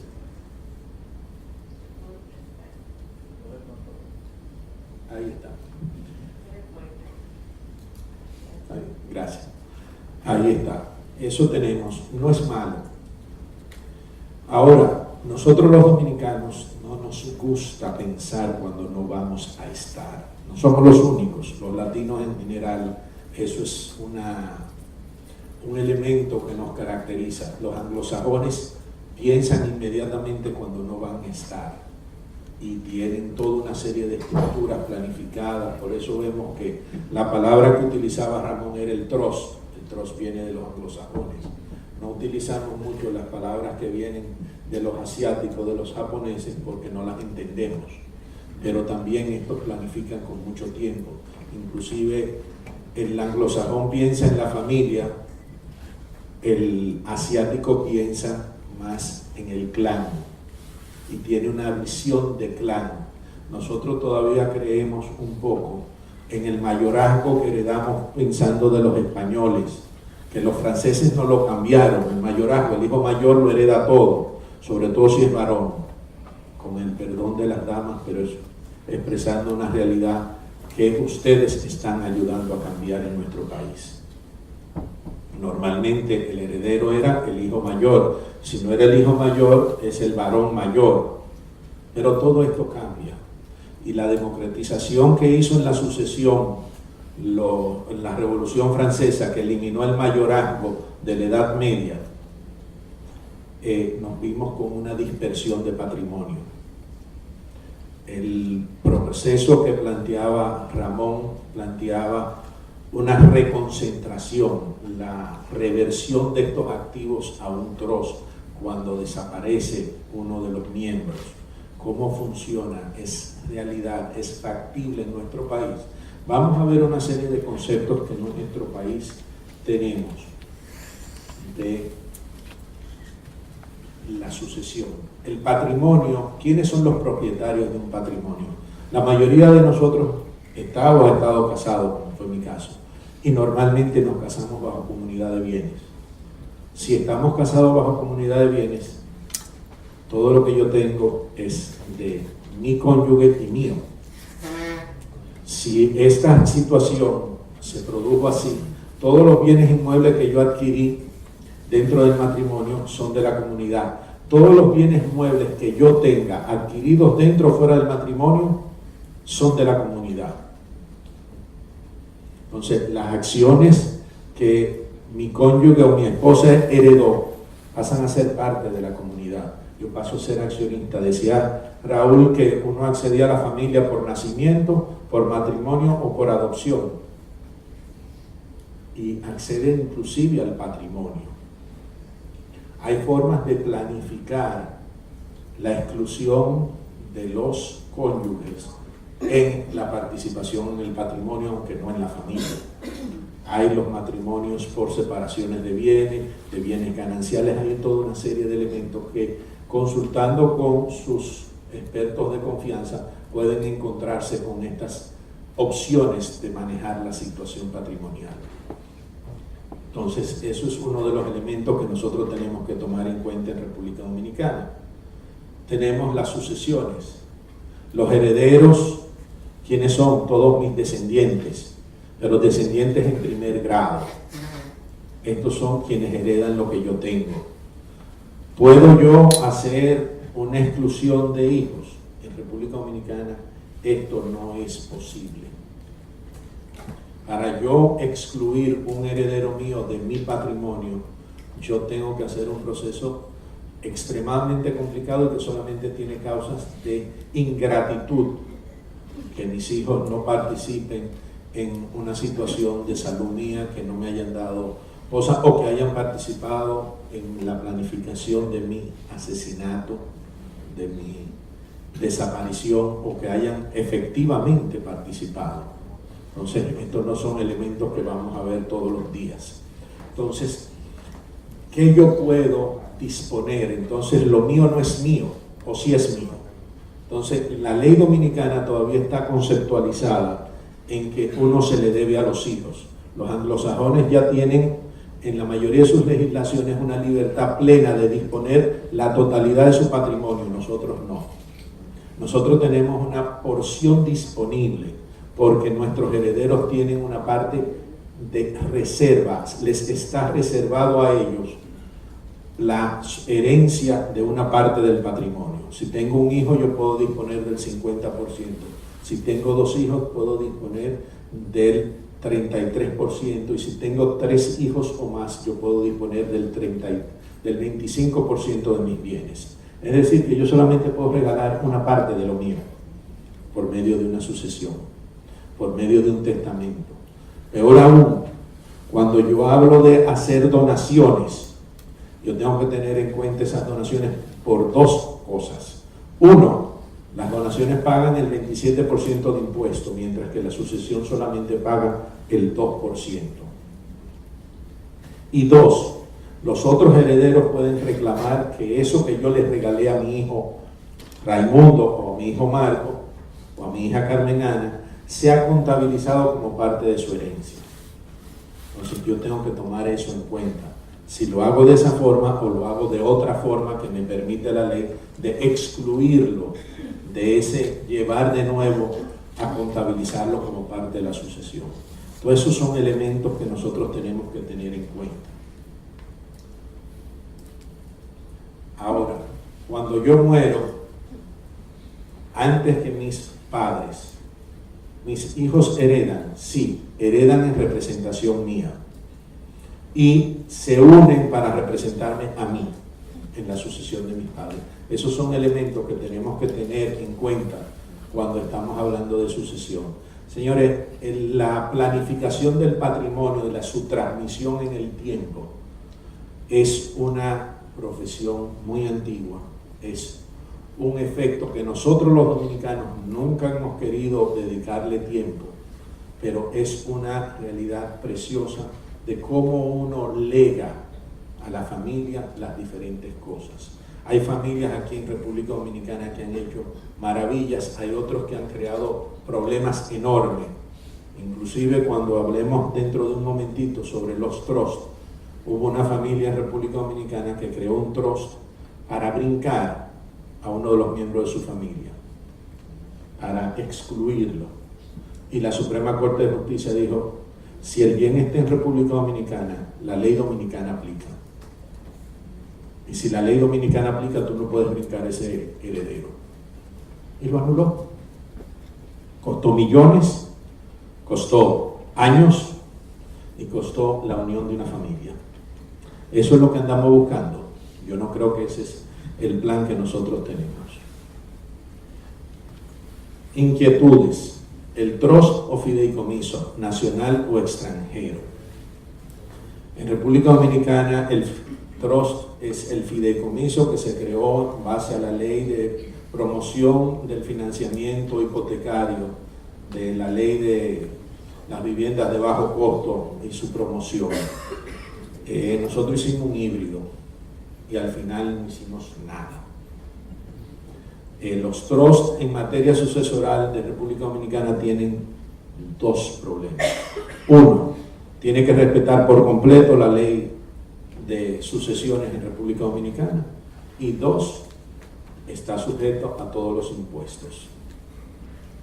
Yo puedo aportar a un fideicomiso dominicano mis bienes para que pasen a mis herederos, pero el día que pasen a mis herederos van a pagar el impuesto. Hay forma de planificar, hay forma de, sin evadir, reducir el impacto fiscal.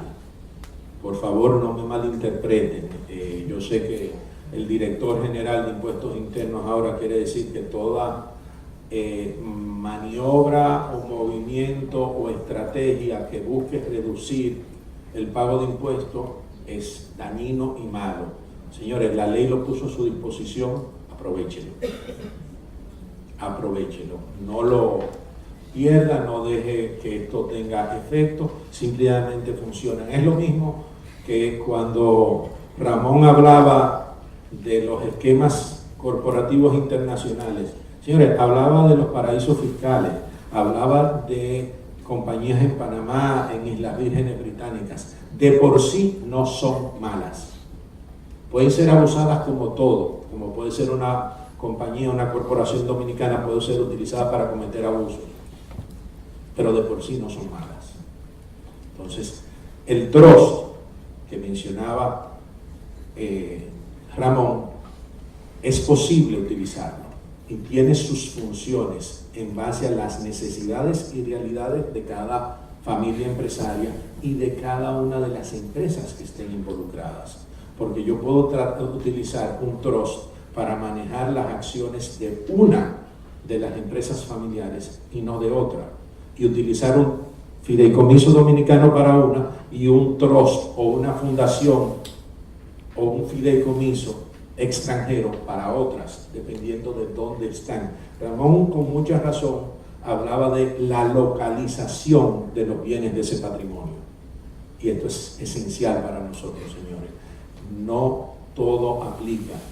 República Dominicana no es un paraíso fiscal. Sin embargo, no pone impuestos a los beneficios, a los ingresos generados por dominicanos fuera de República Dominicana. Contrario a eso, Estados Unidos, si usted es residente legal o residente impositivo o nacional norteamericano, todos sus ingresos, no importa qué punto del mundo están, son imponibles por el Estado americano. Inclusive, cuando usted está haciendo la planificación, usted tiene que tomar en cuenta este punto. ¿Cuáles de mis hijos son residentes de qué país? ¿Son nacionales de qué país?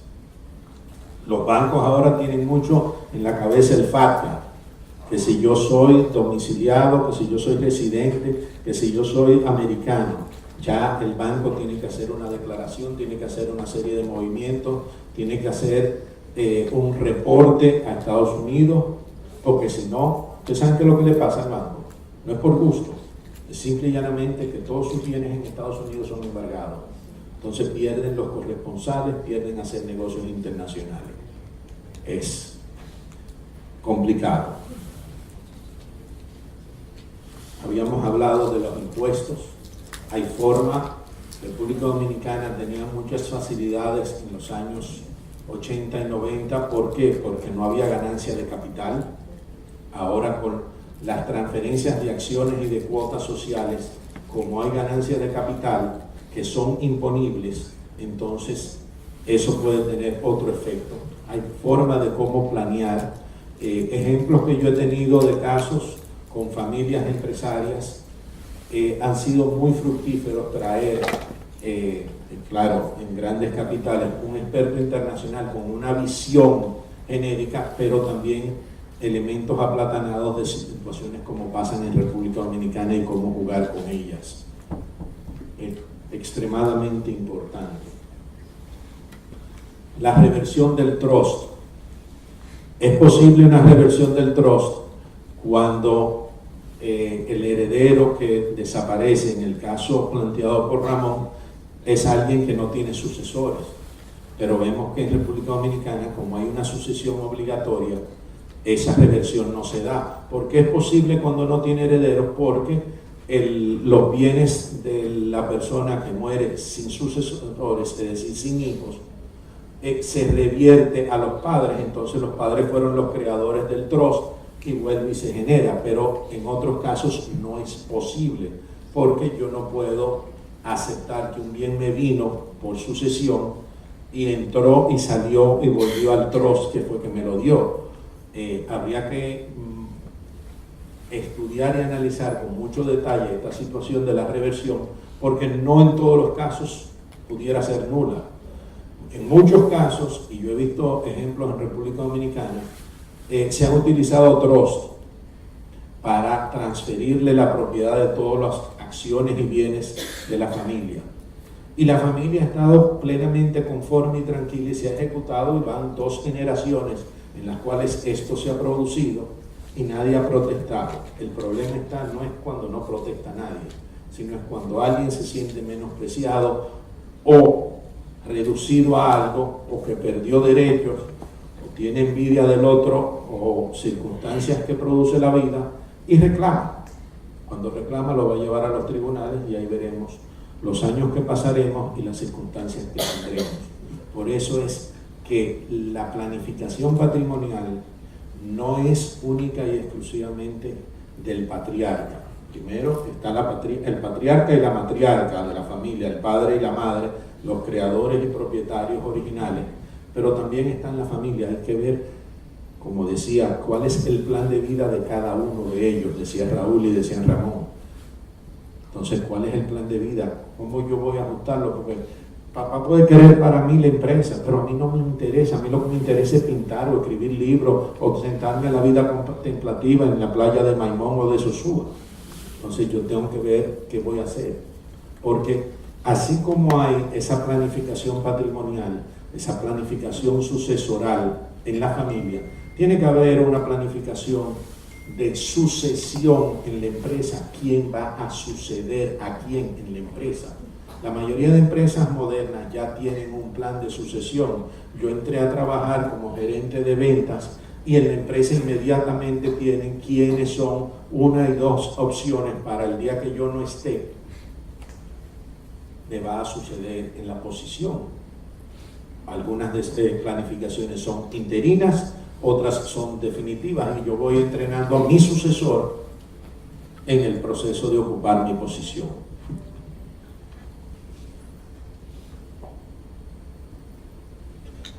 En las asesorías, vuelvo y ratifico, dependiendo del volumen, el tamaño del patrimonio, la combinación de una asesoría nacional con una asesoría internacional es extremadamente deseada y beneficiosa. Muchos de ustedes, algunos que tienen relaciones, depósitos en banco, ustedes tienen los banqueros que vienen y le plantean este tipo de situación. Es difícil para el banquero tener la película completa de ustedes. Muchas veces me ha tocado casos en que antes de hacer una planificación patrimonial tenemos que hacer una auditoría de ese patrimonio. Dentro de una empresa, bienes, inmuebles o muebles que no tienen nada que ver con esa empresa. Entonces tenemos que tener ese cuidado. Tal vez es preferible que ese bien lo saquemos de la empresa y lo pongamos a ser parte o de otra, o de un trust, o de un elemento. Hay empresas aquí que cada vez más tienen bienes intangibles, marcas de fábrica. Me conviene que esas marcas de fábrica estén todas como propiedad de una empresa dominicana. La debo promover que esté como bienes de una empresa que promueve la propiedad de eso, y esos bienes son no imponibles para cuando yo esté comercializando en Centroamérica o Suramérica o en el resto del mundo. Esos son elementos que tenemos que tomar en cuenta. Vuelvo a ratificarles el carácter de orden público. ¿Qué quiere decir orden público? El orden público es una disposición legal en la cual se aplica aún en contra de la voluntad de la gente. No importa que A y B nos pongamos de acuerdo para no respetar la porción reservada de los bienes en la sucesión. ¿Por qué? Porque esa disposición es de orden público y se aplica aunque yo quiera no aplicarla. Yo sí puedo buscar mecanismos para extraer, sustraer de la ley dominicana por asuntos de ubicación sobre esos bienes. Pero eso es una cosa, y otra cosa es que yo no tenga que aplicarlo obligatoriamente. Antes de terminar, yo quiero quiero plantearles algo. Y ustedes dirán, Raimundo, tú nos estás abriendo un elemento monstruoso, y es: todo es posible si se busca dentro del objetivo sin obcecarnos en la forma. Cuando yo me siento con alguien, con una familia, a hablar de planificación patrimonial, yo no busco el fin, cuál va a ser la fotografía final. Perdón, yo busco cuál va a ser la fotografía final. Después, yo busco cómo llegar a ella. Llegar a un destino puede tener diferentes caminos, pero siempre que yo conozco hacia dónde voy, yo voy a encontrar el camino mejor para esa familia. Por eso es que tenemos que tener estos cuidados. El ejemplo que puso Ramón es excelente, y en República Dominicana se nos está dando cada día más, porque una generación más joven está llegando a dirigir la empresa. Entonces, también esa generación más joven está queriendo vivir la vida de una forma más total. Nuestros padres, mi papá, su vida era su familia y el negocio. Cuando perdió el negocio, porque la salud no le permitía ir, entonces perdió la mitad de su vida. Ya nosotros tenemos intereses diferentes, intereses más genéricos. Cada uno de nosotros va teniendo no solamente un afán en la empresa, sino también un hobby, algo que quiere desarrollar. Entonces, cuando la vida nos presenta retos de que por poco pierdo la vida, nos estamos planteando otras cosas. Muchísimas gracias.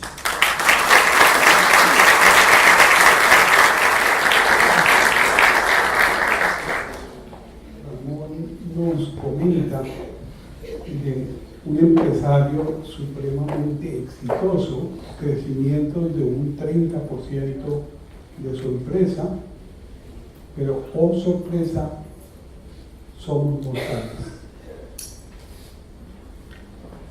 Y oh sorpresa, somos mortales. ¿Qué hubiera pasado si ese muchacho tan exitoso en una temprana edad hubiera faltado? Y ahí entramos en una de las disyuntivas más grandes en estos temas de empresas de familia.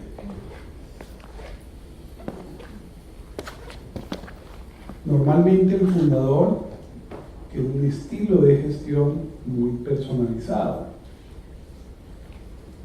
Pero ¿qué pasa si llega a faltar ese fundador? Que no necesariamente es el fundador, llamémoslo las personas claves de la organización, porque eso ya no es un tema de primera generación, eso ya puede pasar en cualquier generación, va a pasar en todas las generaciones. De hecho, parte de los protocolos de familia, en algunos de ellos establecen una edad límite. A mí a veces me echan tomates en mis conferencias, porque me atrevo a decir que la edad de los 65, y hoy en día pues 65 los muchachos están muy jóvenes, entonces hay que 70 y luego 75, y, bueno, yo particularmente tengo dos casos de más de 90 años que los fundadores siguen ahí encima del potro. Entonces es un tema complejo, pero ciertamente ¿qué pasa con una empresa? Y el concepto de profesionalización precisamente pasa por el mismo concepto de despersonalización. Las instituciones, para que ellas perduren en el tiempo, por su propio nombre se tienen que institucionalizar. Y parte de esto es crear una junta directiva.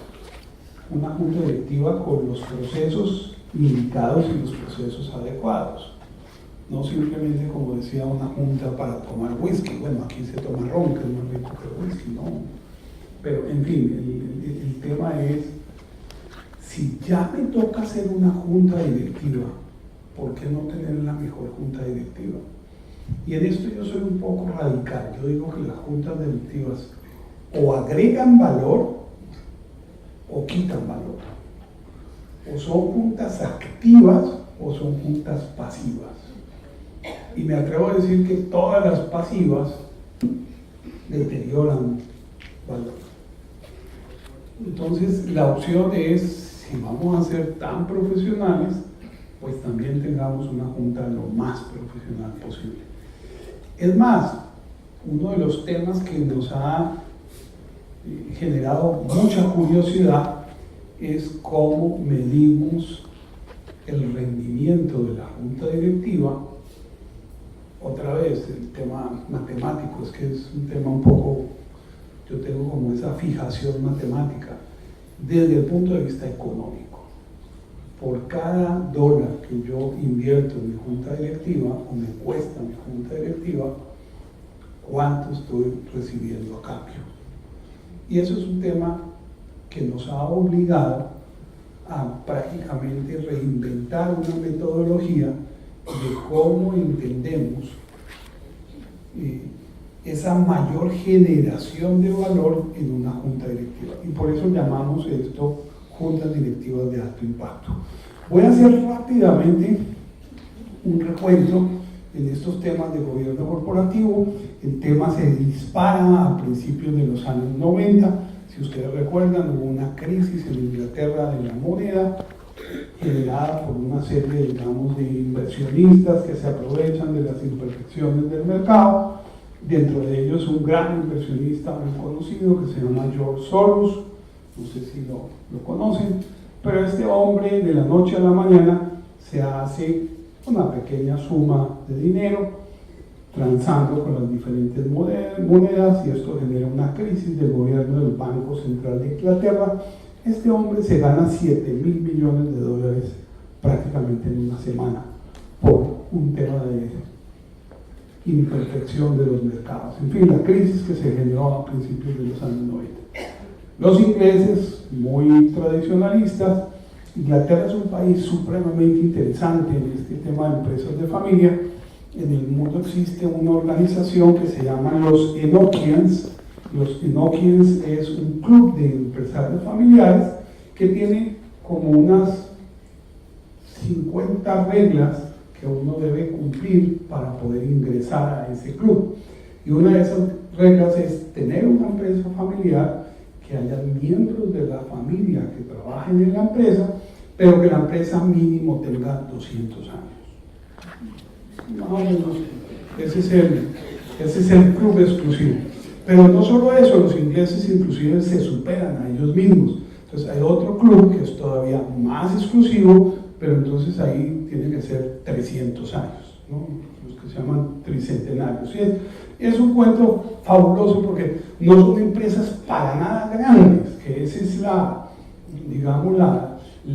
el dogma de este tema de que la continuidad está supeditada al tamaño, y jamás, no.